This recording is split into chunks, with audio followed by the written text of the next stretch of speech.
Thanks very much, Danita, to Craig, to all the members of the executive, to all of our directors. Do we have any other directors here today? No, we don't anyway, but I'll talk about them anyway in their absence. As Danita said, I've been chair of Cbus now for 12 months. When I left the Parliament, I had a look around and I thought, what could I get involved with? What can I do next? And I think it's fair to say that there's nothing I would have rather have done more than what I'm doing now.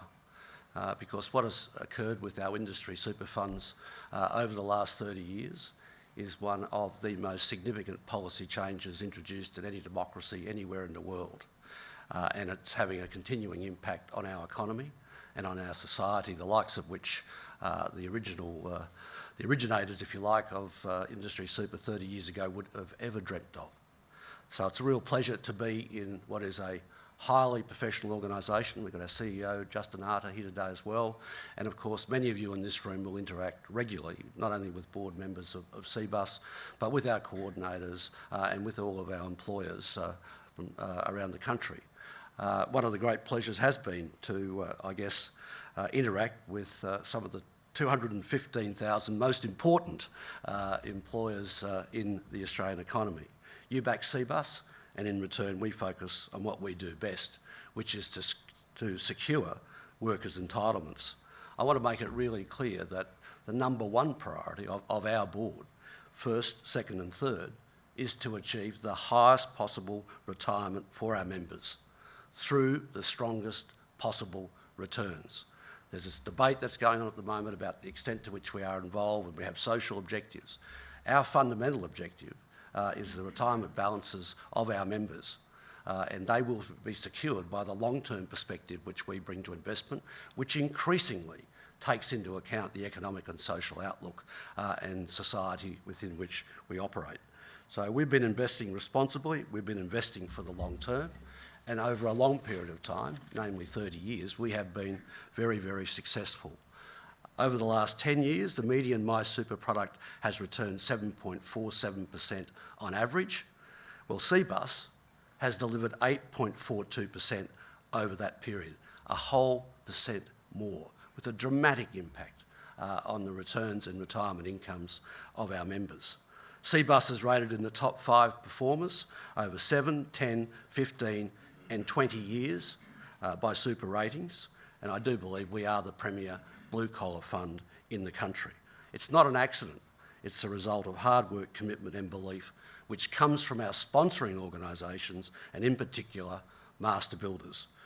Our advantage is our direct connection to building and construction. We will always stay close to our blue-collar roots and know our members and employers better than just about any other fund in the country, and that's our objective. It means our members' interests are always at the forefront of everything we do. So I do want to sincerely acknowledge the leadership of Danita and all of our MBA directors on the board. As Deputy Chair, Danita is as passionate and committed to our fund as she is to the industry.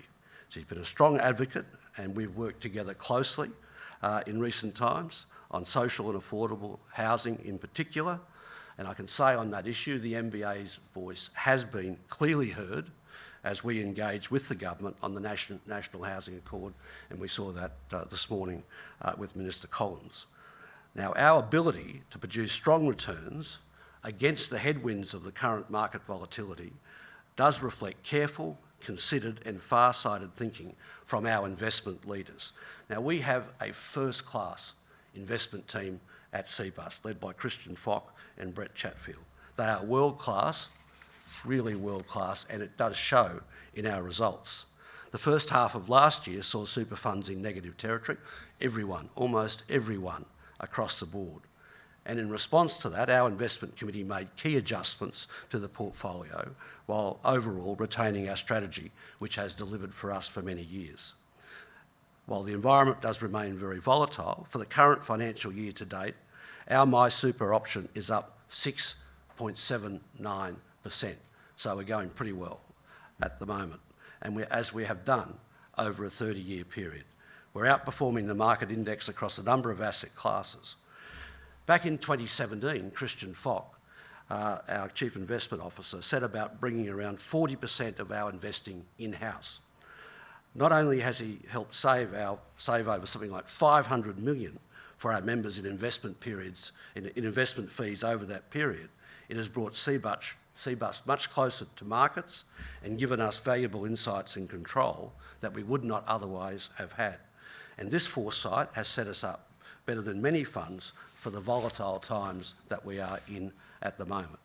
It's also positioned us very well to manage the turbulent COVID-19 period in March and April 2020, with our liquidity management and overall total portfolio approach providing great benefits in difficult circumstances.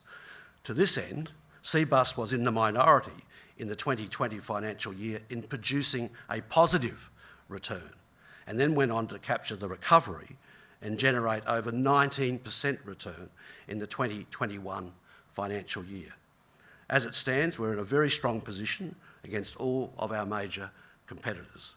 And while economic conditions globally are as difficult as they have been in a long time, MBA directors also make a very significant contribution on our board to these outcomes and have done so from the very beginning.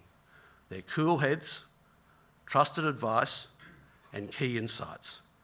Insights about what is happening in the real economy, where the opportunities are, and insights into the risks that are there on the horizon. They are a key advantage to our fund, our Cbus Master Builders directors. Now, of course, we all know that the super industry is changing shape rapidly. Small funds are disappearing, the retail banks have been exiting the market, and we have great opportunities and challenges in the middle of this reshaping of our industry. Our big advantage is our reputation in the building and construction industry and the wider blue-collar sectors. Our challenge in coming years is ensuring the fund has the right framework and strategy to use every ounce of the goodwill we've built up over 4 decades to keep delivering the stellar performance that we have delivered over 30 years. Last year, we completed a merger with Media Super, and of course this year we are working on a merger with EISS, which will be coming to the board in the next few months. These mergers keep us in tip-top shape. Sometimes they're difficult, but they're necessary because they do provide us with the increased scale that we need to compete with the mega funds. Given how competitive the private sector has become, we've always got to be at our best, but we've always got to play to our underlying strengths. And of course, one of those great underlying strengths in the Cbus Fund is Cbus Property. $4.5 billion in assets back in 2006 to $6 billion today, with another $5 billion in the pipeline. Over 100,000 jobs created in that time on some of the nation's landmark residential and commercial developments. And Cbus Property has returned 14.9% a year on average for the benefit of Cbus members. And it's now diversified into retail with acquisitions of the Macquarie Centre and Pacific Fair, which are 2 landmark shopping centres. Now, of course, Cbus Property and Cbus more generally do face the same headwinds everyone in this room is facing, with planning approvals restricting infill in our cities, rate increases slowing the market, and supply constraints pushing up costs. And we also know there's a pretty tough slog out there in the industry right now. We know the figures, construction figures have been jumping around, but we're still very optimistic about the longer term outlook, not just for the construction industry, but also for our country as a whole. And of course, one of the reasons I share that optimism so strongly is I'm confident that our nation can be stronger as a consequence of what we can do in building and construction and what we can do with our national superannuation scheme and the savings and the investment it can give to this country into the future. We've always recognised the fundamental strength in the economy, or the fundamental strength that the building and construction industry brings to our economy. And we did this way back in 2008, as many of you will recall. You will recall the serious global financial crisis when I became Treasurer in 2008.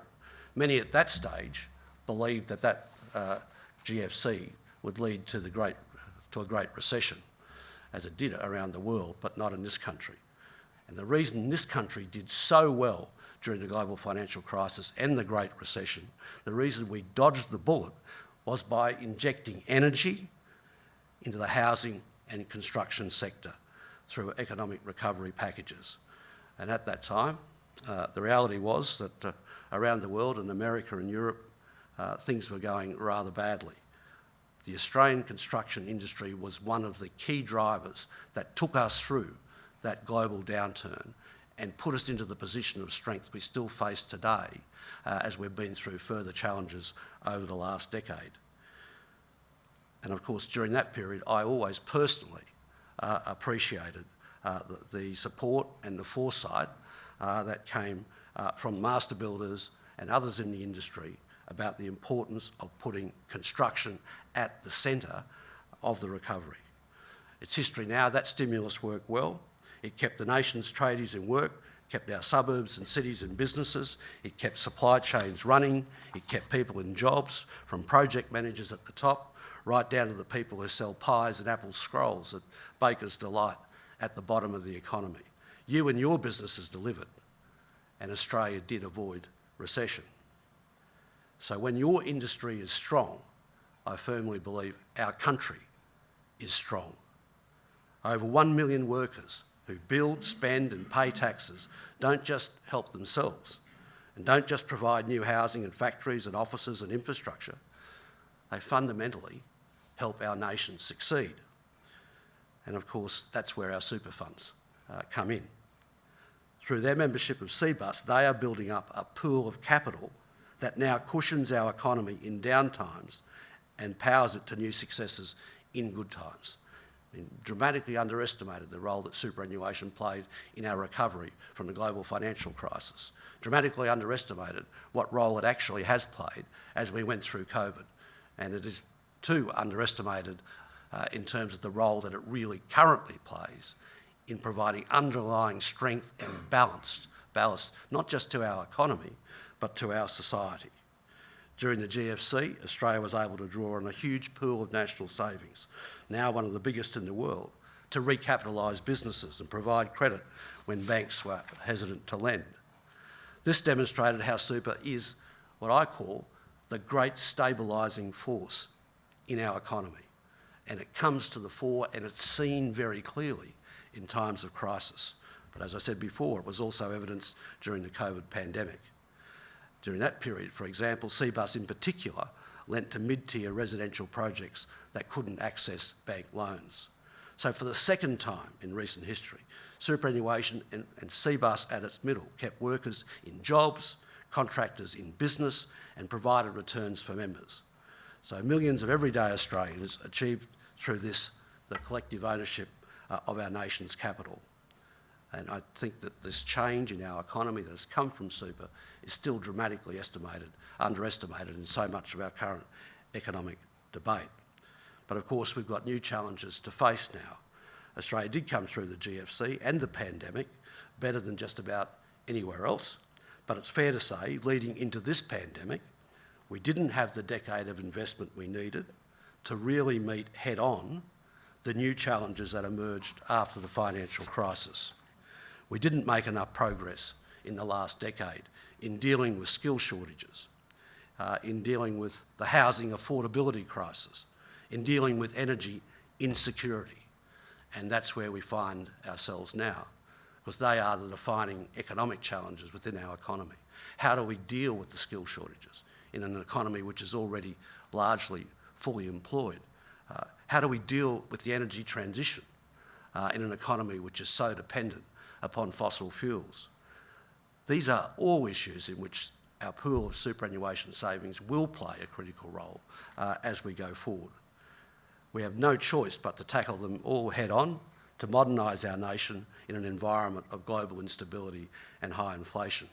Which brings me to the critical issue that goes to the core of why we're all in this room, which is the housing shortfall, which is dramatic. It is not just a tragedy for many Australians who can't find somewhere to live or can't purchase their home. It is an economic constraint on our economy as well, and it will be a drag on growth unless we achieve some substantial success through the initiatives that the Minister was talking about this morning. Everyone in this room knows how complex the housing market is, but at the core of it all, we don't build enough houses. It's pretty simple, really. We can do all the economic analysis we like. We're not building enough, and we're falling further behind all of the time. So, and this gets worse in an ageing population. As the population ages, more people retire. They can't find the sort of housing they need to downsize into. This is forcing retirees away from communities they've been parts of for decades. Young people can't live close to their family. We simply don't have the variety of housing types that we require. And I guess all of us in this room who've got adult children are contemplating this almost every day of the week. And then, of course, we have the heartbreaking stories of people who can't find anywhere to live. So we've absolutely got to do better. Now, frustratingly, we did make significant investments during the GFC precisely in this area of affordable housing, but the momentum on those was not maintained. To the great credit, it was the MBA back when we made those investments, well over a decade ago, that was to the forefront of supporting those initiatives. And of course, Cbus has been a pioneer in developing new ways of financing housing, and we are going to extend those quite dramatically in the period ahead. Under the previous government, we backed the creation of the NIFIC bond aggregator, which has been a huge success at unlocking billions for refinancing new construction. And Cbus put something like 150 million into that program, and has been and is in the process of contributing much more. We have actually led, I think, of all super funds, the interest in and investment in the future of affordable and social housing. We now want to supercharge that through the National Housing Accord that the Minister was talking about this morning, and also the Housing Australia Future Fund. We've yet to see all of the details, but we are intensely interested to work with them in what they are doing. Both the bond aggregator and the HAF work to solve a simple problem, providing affordable finance to community housing providers who can't get it commercially. The masterstroke is creating products that fit into our fixed income portfolio and provide the appropriate risk-adjusted return for our members, particularly for those nearing retirement. It is absolutely a no-brainer that a fund like Cbus must be involved with its members and must be in there addressing their housing needs. But we're not necessarily out there building, selling or renting these projects, we're financing them. And the ability to scale these types of financial innovations is significant, and our work on this is quite strong. So there is an opportunity for similar financial innovation involving super in other areas where significant investment is needed. So in addition to what we are doing in housing, we are going to look to do in terms of the transition to a lower carbon economy, and that work is well advanced. And of course, it's well advanced across many of the super funds as well. And it's all part of the value of having a 3.3 trillion pool of national savings owned for the benefit of Australians. So I think super's got a great role, and super can play a central role in not just delivering sterling retirement benefits for our retiring members, but also acting responsibly to help and work with governments to deal with the big transitions that are going on in our economy. And of course, there are many critics of super from both the left and the right. In fact, the more strident ones at the moment are coming from the left who don't think we ought to have super funds at all. We should just have one big fund and it'll all be fine and someone will pay for it. But super is such a driver of greater equality and opportunity in the economy, as well as being a pool of capital to drive our investment. It spread assets across lower and middle income earners in a way in which the country could never have imagined. And of course, the spreading of assets leads to a widening of opportunity in an economy and in a society, and also leads to greater political stability rather than instability. Because when we look at countries around the world where assets are not fairly spread and inequality grows, political alienation and polarisation follows. So super is not only a great funder of our industrial development, it's a huge protector of our social stability and our democratic values. So that's one of the reasons why I'm so proud to be with a fund that's got such a strong history in Australia. We are going to be investing in all of those things that build a better society, and we do that not just to make a return for our members, but we primarily do it because their retirement will benefit, but the country will benefit as well. So my message really today is that your fund, Cbus, is a huge national advantage. Collectively, our industry super funds together are a huge national advantage because they not only bring better incomes for retirees, but they also bring a better economic outcome for the country as a whole. When super came in 30 years ago, many people just had no idea that it could do what it has actually done. But people back then thought big. They thought about the future. Employers and unions got together and did something that has been lasting. It's hard to think of structural reforms in any economy around the world that have had the sort of success that this great structural reform has had in our economy.